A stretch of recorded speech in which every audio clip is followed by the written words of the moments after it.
नमस्ते बच्चों, my self Jaiswal sir. हम पढ़ रहे हैं class 9 social science India and the contemporary world 1 chapter Nazism and Rise of Hitler. Now describe the problem faced by Weimar Republic. Weimar Republic was elected constitution. It has members who were elected by the people.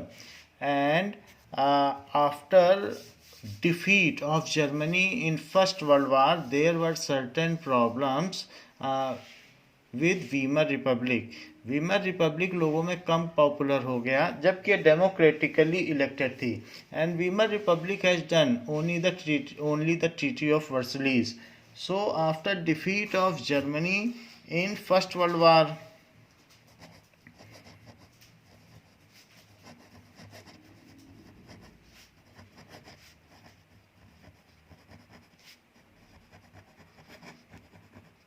in World War I, King Kaiser William was abdicated.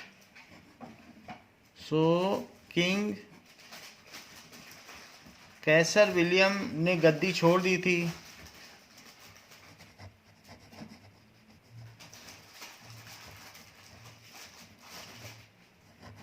Abdicated means dethroned. And the Weimar Republic came in power. जो democratic and federal structure government थी वो came in power. And democratic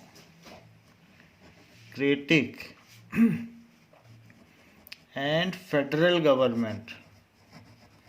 federal का मतलब एक central government होती है, उसके पास powers हैं, जो स्टेट्स होती हैं उनके पास भी पावर है, तो उसको कहते हैं संघीय ढांचा। So federal government came in power.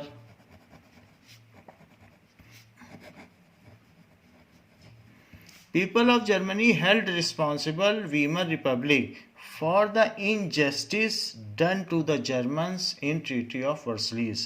So, people of Germany held responsible for injustice and humiliation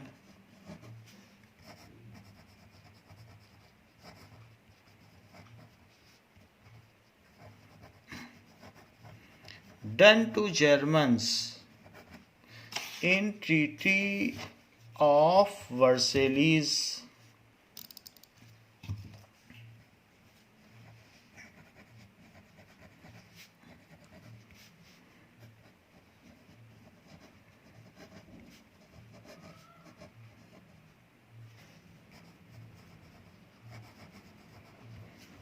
So, they made the government responsible for all their miseries. अपनी सारी दुखों के लिए उन्होंने उनको ही जिम्मेदार ठहराया। The republic became financially crippled while paying compensation. War compensation या वार रिपेरेशन पे करने में भी वो फाइनेंशियली कपर थी। So Weimar Republic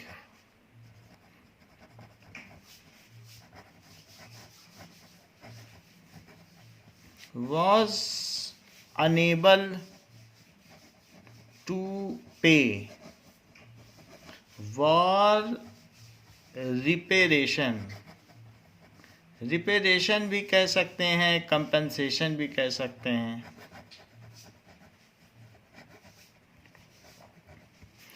People held responsible Weimar Republic for all its miseries.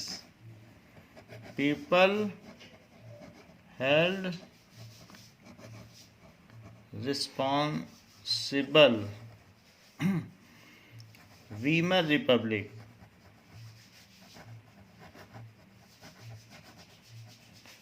for all its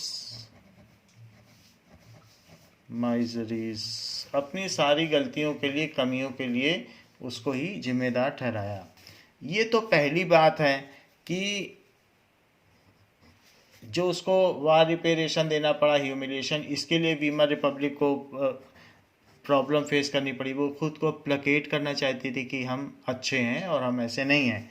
now next is the great economic depression worsened the German economy. जो Wall Street में शेयर मार्केट गिर गया था, so the great economic depression that is from 1929 to 32, महामंदी का जो दौर था, so made the condition more worsen.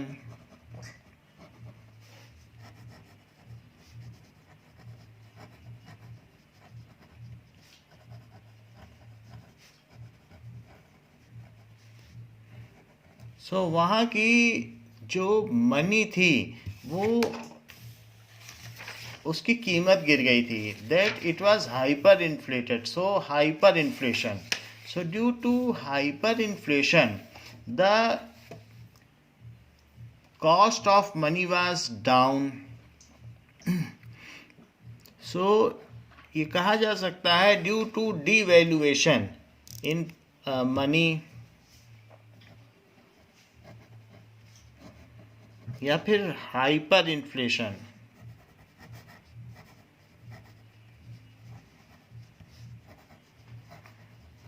Value of money was very less. Boxes में भरकर मंथली वेजेस देने पड़ते थे, ऐसी कंडीशन आ गई थी कि बॉक्सेस में भर के देने पड़ते थे। Now it created anxiety and fear in people.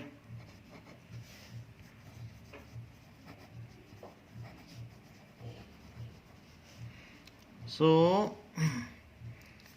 anxiety and fear in people.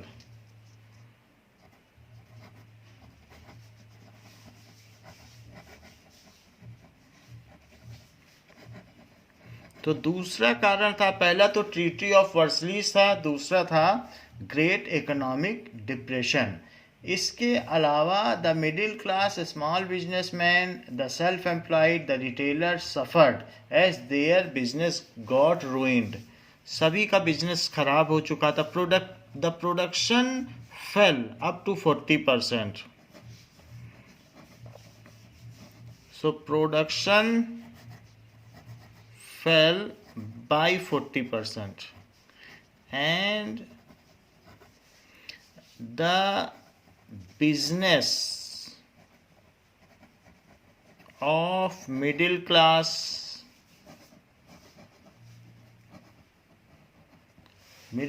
का बिजनेस, जो इसके अलावा सेल्फ एम्प्लॉयड थे, रिटेलर्स थे, स्मॉल बिजनेसमैन थे,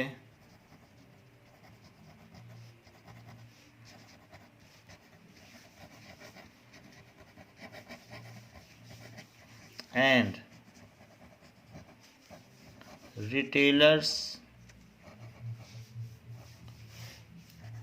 were ruined. It was completely waste.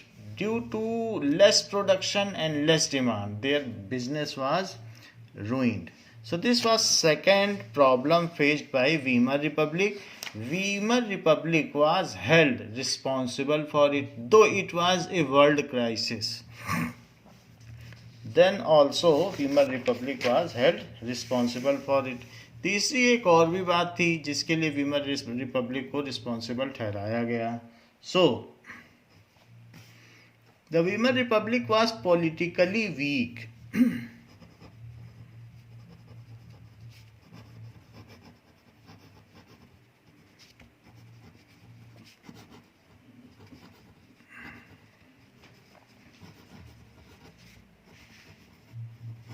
ये एक कमजोर संस्था थी। किंग ने तो कभी से मान्यता दी ही नहीं थी। The Weimar constitution had some defects which made it unstable and vulnerable to dictatorship.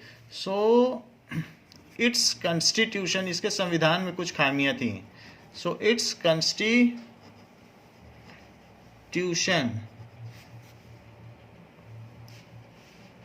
Its constitution had some inherent, इसमें कुछ इनहेरेंट डिफेक्ट्स थे। क्या डिफेक्ट्स थे? तो इसने अपना एक कॉन्स्टिट्यूशन बनाया था, ये डेमोक्रेटिकली इलेक्टेड गवर्नमेंट थी, तो इसमें ये डिफेक्ट था कि article 48 empowered president to impose emergency. इसमें कॉन्स्टिट्यूशन में एक आर्टिकल था, आर्टिकल 48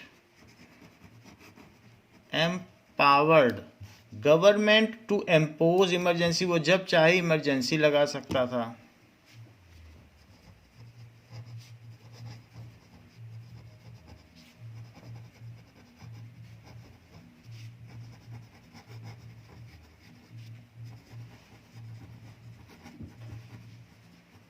सस्पेंड सिविल राइट, नागरिकों के अधिकार छीन सकता था।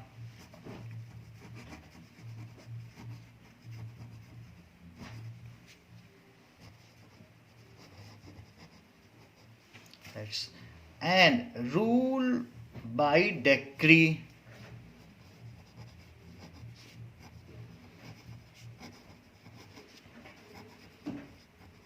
और विशेषाधिकार के द्वारा वो खुद शासन कर सकता था। डेक्री का मतलब कि विशेषाधिकार के द्वारा शासन कर सकता था।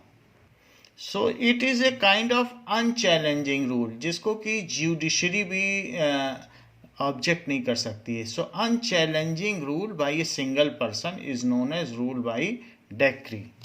सो that can rule by decree. Due to this shortcoming, the Weimar Republic saw 20 different cabinets lasting 239 days on average। तो कोई भी उसका जो भी कैबिनेट है, वैसे तो 5 to 6 years तक रन करनी चाहिए, लेकिन कोई भी एक साल भी नहीं चली, बार बार प्रेसिडेंट उसको सस्पेंड कर देता था। So due to this reason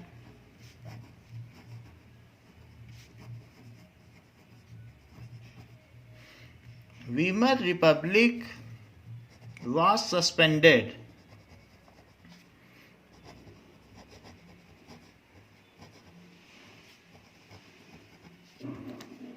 suspended 20 different cabinet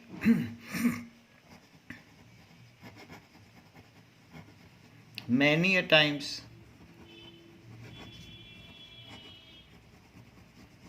and it saw 20 different cabinets। 20 बार सरकार बदली गई।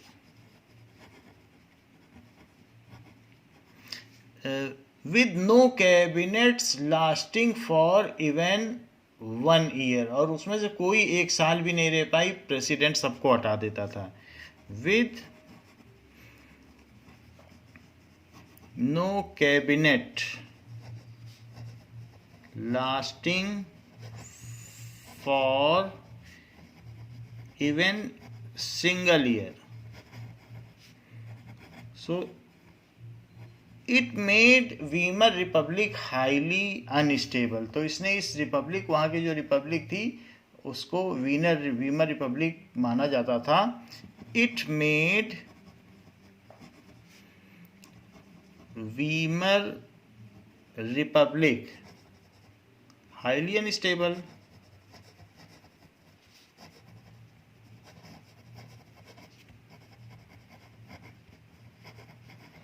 सो एक ये भी इसका ड्रॉबैक था।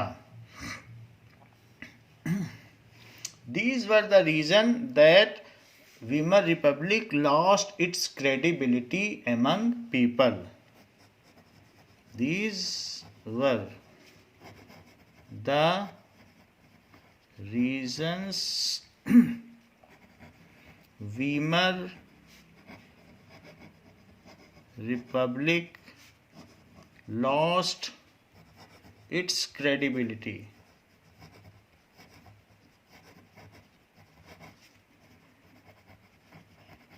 among German people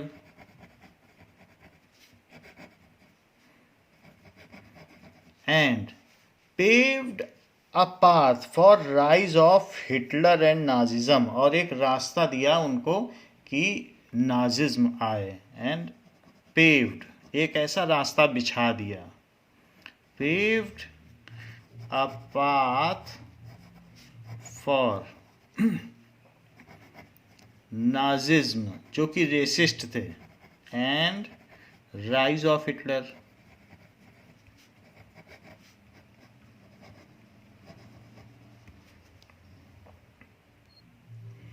discuss why Nazism became popular in Germany by 1930. So Nazi were, who were Nazi? One of the 40 parties whose coalition was Weimar Republic, one of 40 political parties whose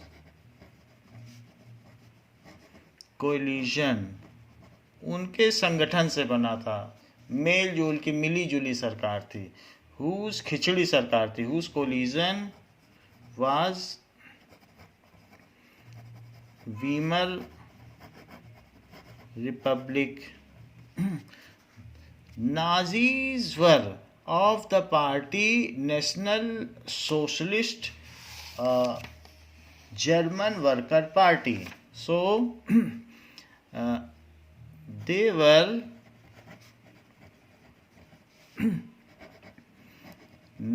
National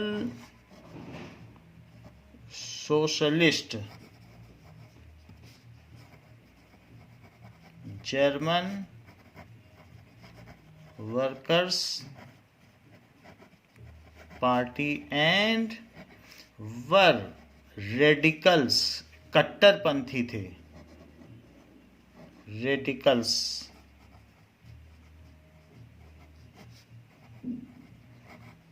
अपनी बात को चाहे किसी को मारना पड़े तो भी मनवाना चाहते थे. दे वर रेडिकल्स यानी एक्सट्रीमिस्ट.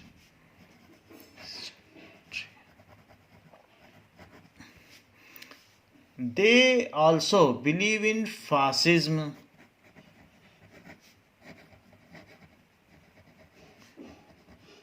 वो नस्ल भेद भी जानते थे. उसके समर्थक थे कि जो जर्मन रेस है, blue eyed German Nordic Aryans, वो सुपीरियर हैं. लेकिन फिर भी ये पॉपुलर हुए. क्या रीज़न हुआ? Now there are certain reasons of popularity of them. The reasons for their popularity. The Great Economic Depression badly hit the German economy. The Great, वही सारी चीजें बार बार आएंगी. डिप्रेशन,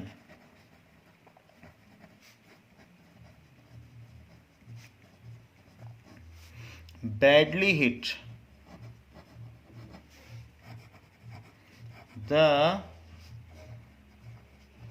जर्मन इकोनॉमी, क्योंकि अमेरिका में wall street का share market गिर गया था, तो वहाँ लोगों के पास जॉब नहीं था, वो जॉबलेस हो गए थे. Millions of people were jobless. Money devaluate हो गया था, हाइपर इन्फ्लेट हो गया था, और उसकी वजह से यहाँ पर भी प्रोडक्शन 40% तक गिर गया था, and the people were jobless. So due to this great economic depression, महामंदी से hit the German economy, banks collapsed and businesses shut down. Banks collapsed, bank बंद हो गए, and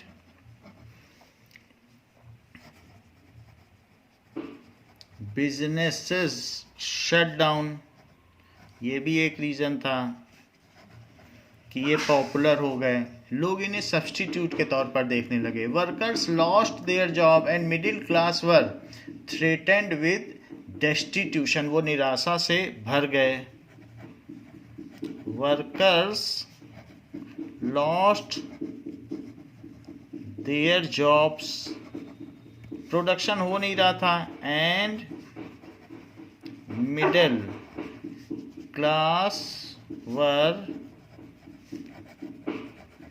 filled with destitution. Destitution का मतलब निराशा होती है, destitution. So they were filled with destitution. पहला रीजन तो ये था कि ग्रेट डिप्रेशन। दूसरा रीजन था the crisis of economy prepared the background for popularity of Nazism. फिर उसी क्राइसिस की वजह से, crisis of economy prepared the background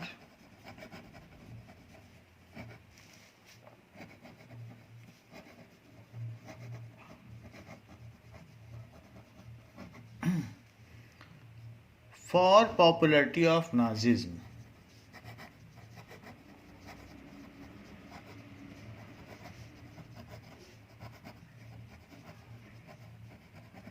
So, Nazism became a mass movement during economic depression.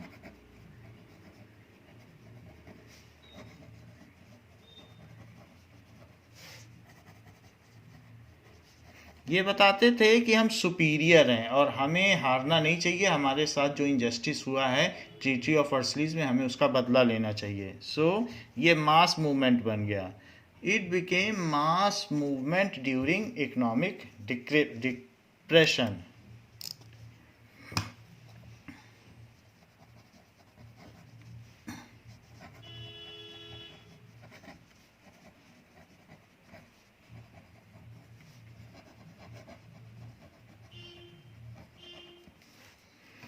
Nazi propaganda, फिर इसके बाद, ये तो महामंदी की वजह से हुआ, इसके बाद इनके पास प्रोपेगेंडा भी थे। Nazi propaganda stilled hope of a better future. इन्होंने बताया कि हम ही तुमको बेटर फ्यूचर दे सकते हैं। सो नाजी प्रोपेगेंडा स्टिल्ड, लोगों में एक हलचल मचा दी कि इसी से मिल सकता है। स्टिल्ड यानी किसी चीज़ को मिलाया जाना। So turbulated hopes of a better future, hopes of a better future. लोगों में ये आशा दिला दी कि हम आपको बेटर फ्यूचर दे सकते हैं। Nazi party got no more than 2.6% votes in Reichstag. तो शुरू में रीच स्टैग किसको कहते हैं? वीमर रिपब्लिक को ही कहते हैं। सो उसके 2.8% थे, 2.6% वोट थे 1928 में, जबकि 32 तक वो लार्जेस्ट पार्टी बन गई थी। इन रीच स्टैग,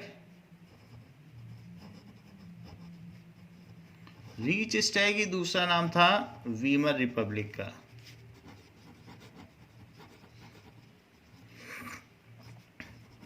इन 1928 जो नाजी पार्टी थी, यानी national Socialist German worker party, got only 2.6% vote. जैसा कि मैंने बताया आपको कि बार बार उसको डिसमिस किया जाता था, तो फ्रीक्वेंटली इलेक्शंस होते ही रहते थे, तो 20 बार तो उसको डिसमिस किया गया, तो 2.6% वोट मिले। हाउएवर इन 1932 तक आते आते इसको 37% वोट मिल गया और ये सिंगल लार्जेस्ट पार्टी हो गई। सो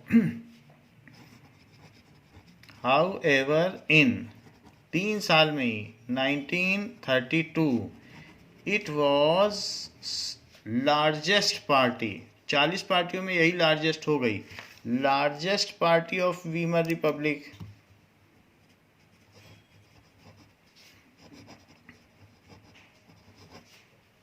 विद 37% वोट्स, इसको इतने वोट्स मिल गए।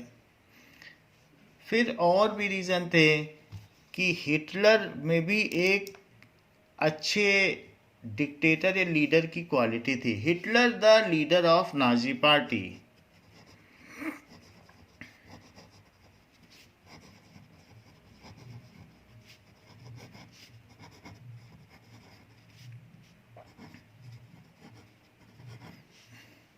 influenced the people with his personality, influenced the people with his personality and skill of speech. Skill of speech, that is oratorship. Orator कहते हैं जो प्रवक्ता होता है. सो ओरेटरशिप से उसने लोगों को प्रभावित किया. He promised to build a strong nation, undo the injustice. उसने और भी बातें लोगों को बोली. He promised to build a strong nation. World war की जो ट्रीटी में इनजस्टिस हुआ था वो उसने कहा कि हम उसे ठीक कर देंगे. Undo the injustice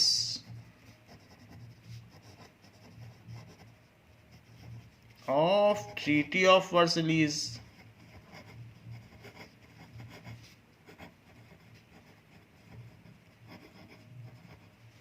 and restore the dignity of German people.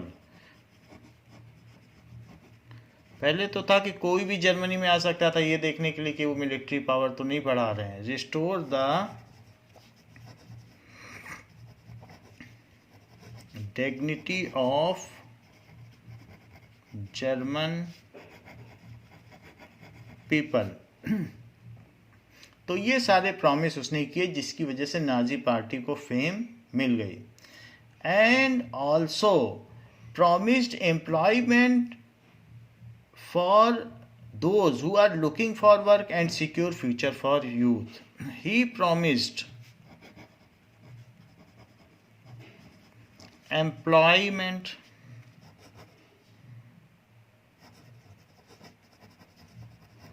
And secure future for youth.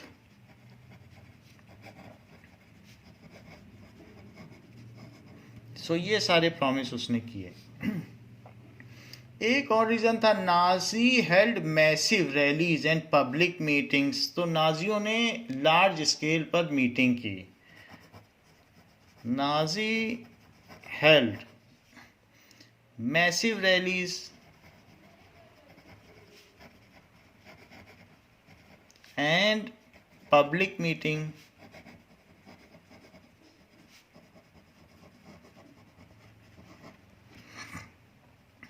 to demonstrate the support for Hitler, कि वो हिटलर के साथ हैं. to demonstrate the support for Hitler, लोगों को दिखाने के लिए. and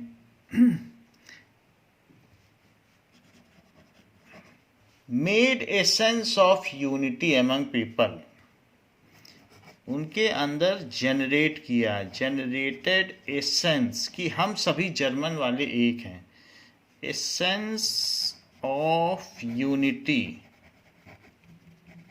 राष्ट्रवाद का उदय करवाया among जर्मन्स. तो शुरू में तो जिप्सी जीव सारे एक साथ मिलकर लड़े. जब धीरे धीरे मिलिट्री पावर बढ़ती चली गई फिर उन्हीं जीव्स जिप्सीज को मरवा दिया गया. Now Nazi propaganda skilfully projected Hitler as a messiah. Hitler को मसीहा दिखाया गया. So Hitler was projected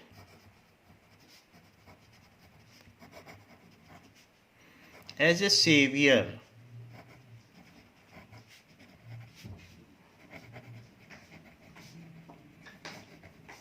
And who had arrived to deliver people from their distress. जो कि ये माना गया who had arrived, who had arrived to save people from their distress.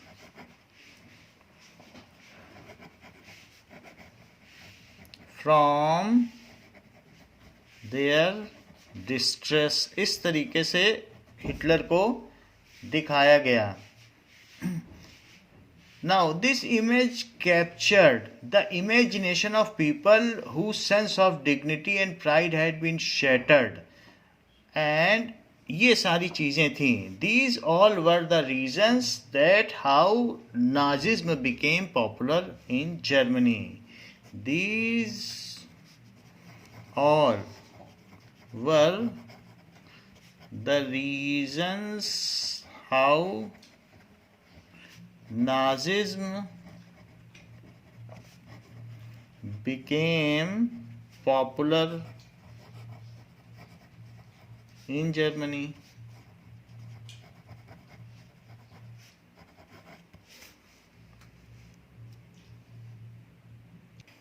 What were the peculiar features of Nazi thinking? उनके सोचने का क्या नज़रिया था? What was fascism? The peculiar features of Nazi thinking are given below. वो अलग ही तरीके से सोचते थे. So peculiar thinking, peculiar features of Nazi thinkings are given below.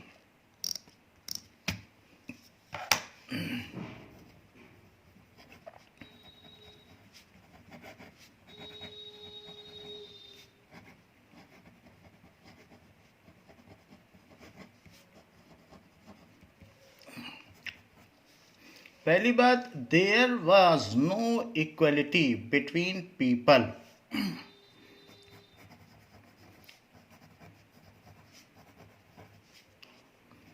वो वसुधैव कुटुंबकम पर विश्वास नहीं करते थे. There was no equality between people. उन लोगों में कोई समानता नहीं थी, ऐसा वो मानते थे. On basis of race.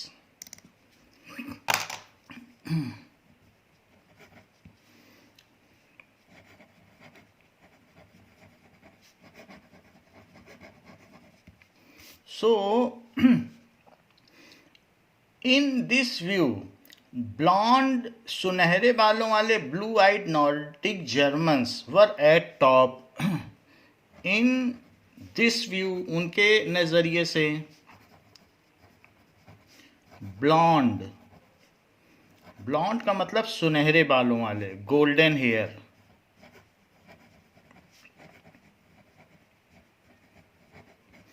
Blue-eyed Nordic Germans. Blue-eyed Nordic. Nordic का मतलब नॉर्थ से आए हुए. जर्मन नॉर्थ यूरोप में माना जाता था. Were at the top. Were at the top. While Jews were located at lowest rung.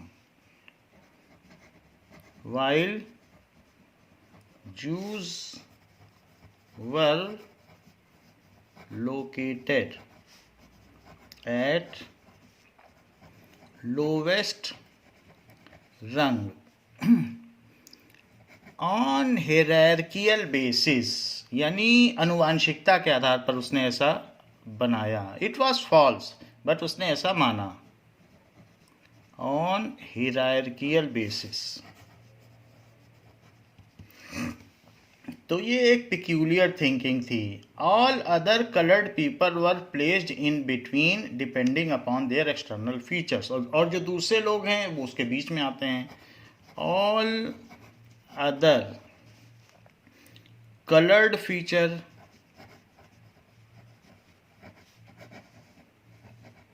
people were placed in between on basis of their external features.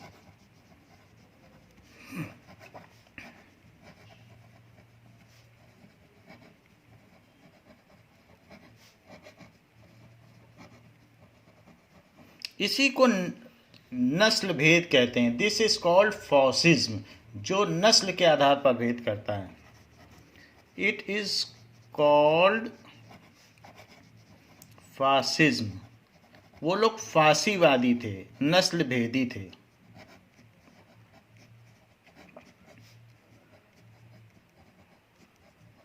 They discriminate on the basis of gene. तो ऐसा माना जाता है। ये तो पहली condition थी, पहला पिक्यूलियरिटी थी कि नाजी ऐसा सोचते थे। Now there were some other peculiarities also among Nazis. दूसरी बात थी, the Aryan race was finest, it had to retain its purity. ये भी वो मानते थे कि Aryan race was considered finest and they have to retain, उनको दूसरों से मैरिज नहीं करनी है, and they have to retain their purity.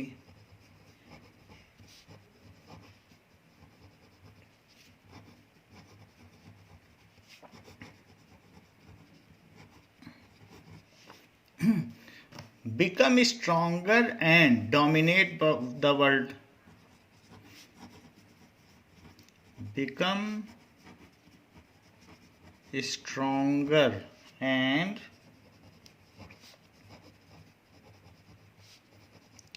dominate the world. So Aryan race को वो लोग मानते थे कि उसे पूरे वर्ल्ड में शासन करना चाहिए।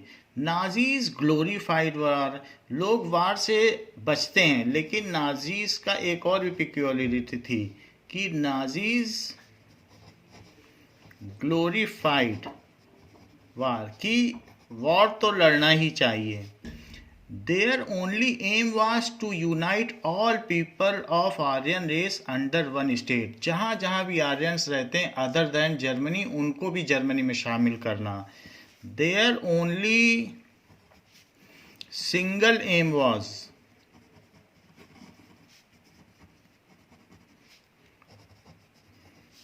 to capture those territories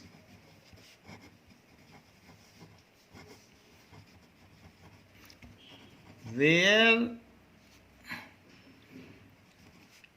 Nordic Aryans were living and to unite all Germans.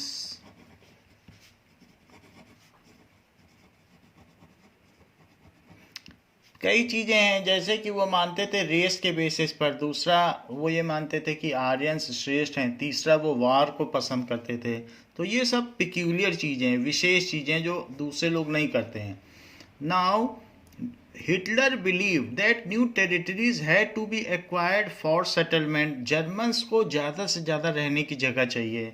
So Hitler ने एक और चीज़ सोची। Hitler believed that new territories, इसीलिए पोलैंड और यूएसएसआर पर आक्रमण किया। That new territories had to be acquired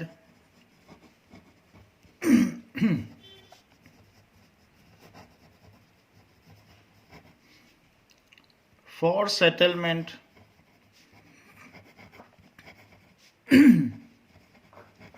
Now, this would enhance the area of mother country for whose settlement? For settlement of Germans. वो जर्मन को ज़्यादा से ज़्यादा ज़मीन देना चाहता था। सो ये भी एक अलग पिक्यूलियरिटी थी।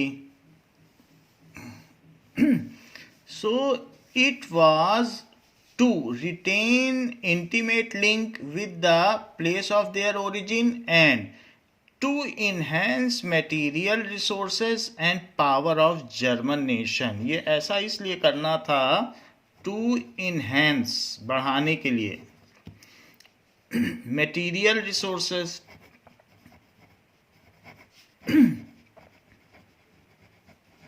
And power of Germans.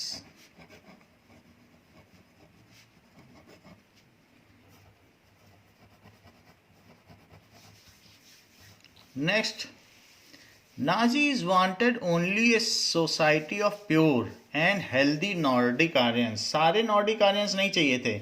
जो जर्मन वाले क्रिपल्ड थे, दैट इज इम्पेयर्ड थे फिजिकली, उसको भी मरवा दिया उसने.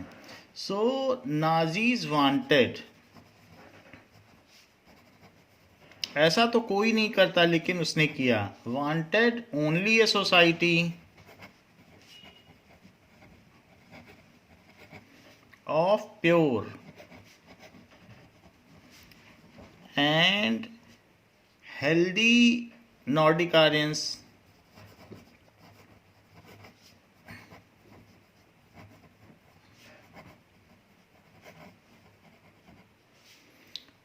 So they only were considered as desirable.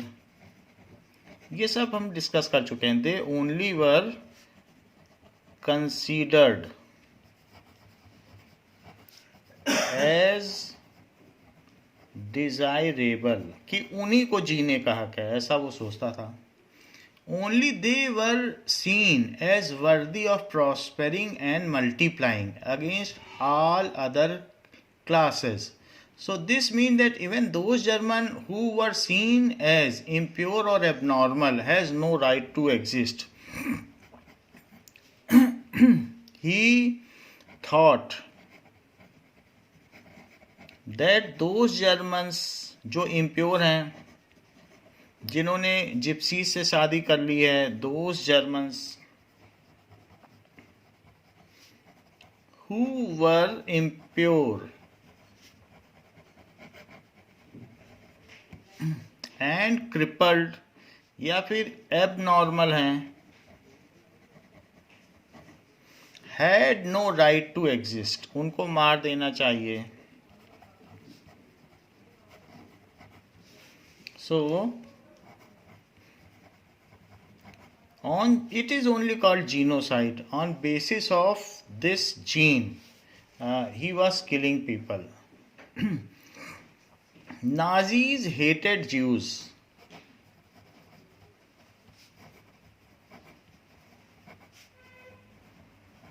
Jews वो थे जिन्होंने जीसस क्राइस्ट के लिए, जिन्हें क्रूसीफाई करने के लिए रिस्पॉन्सिबल माना जाता है. दे टेरराइज्ड, पॉपराइज्ड एंड सेग्रीगेटेड देम, उनको आतंकित किया, ज्यूज को डराया. दे टेरराइज्ड, became led to impoverish them. Terrorized, pauperized, मजाक बनाया. So pauperized, expel कर दिया, and segregated them,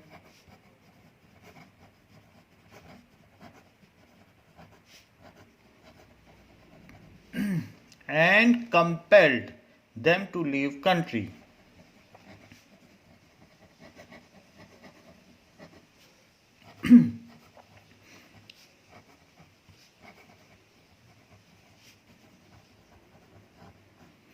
उस समय तक क्रिश्चियनिटी वर्ल्ड वाइड फैल चुकी थी, तो अब ज्यूज को ही रिस्पॉन्सिबल माना जाता था, तो सभी लोग नफरत करते थे ज्यूज से. तो इसलिए कई कंट्रीज ने शुरू में तो कुछ नहीं बोला कि ठीक है ज्यूज को ये सता रहे हैं, लेकिन फिर जब इसने मारना शुरू किया ऑन दिस बेसिस सारे ज्यूज को, तो फिर सारे जो दूसरे एलाइड कंट्रीज थे वो इसके विरोध में हो गए, और फिर इसके ऊपर सेकेंड वर्ल्ड वार हुआ और अटैक हुआ. Children were taught to be loyal and submissive, hate Jews and worship Hitler. एक ये भी बात उसने लोगों को सिखाई. Children were taught कि उनको वफादार बने रहना है. To be loyal, किसके लॉयल? नाजी के लॉयल. And submissive, जो कहा जाए वो मान लें.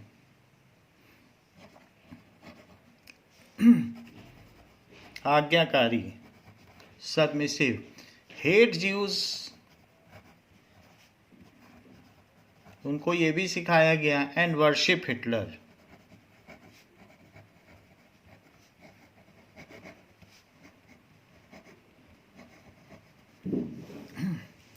वाइल एक और नई चीज सिखाई गई.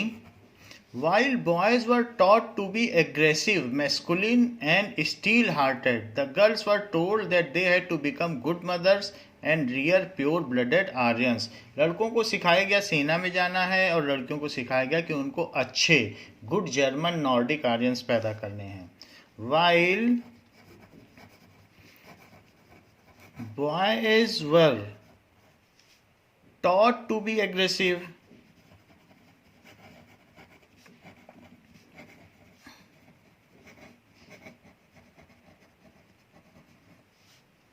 masculine,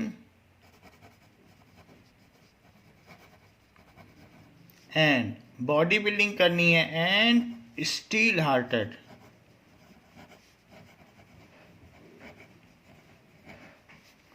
girls were told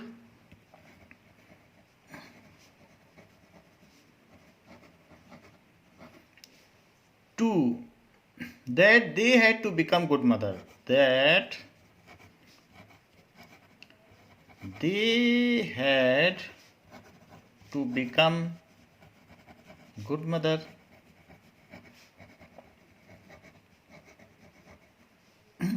and rear pure blooded Aryan children, और उन्हें पालन पोषण करना है. Rear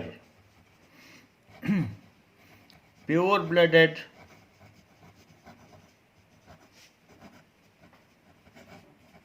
Aryan children. So this was the peculiar thinking of Nazis, which led a genocide, जिसने लाखों लोगों को मरवा दिया.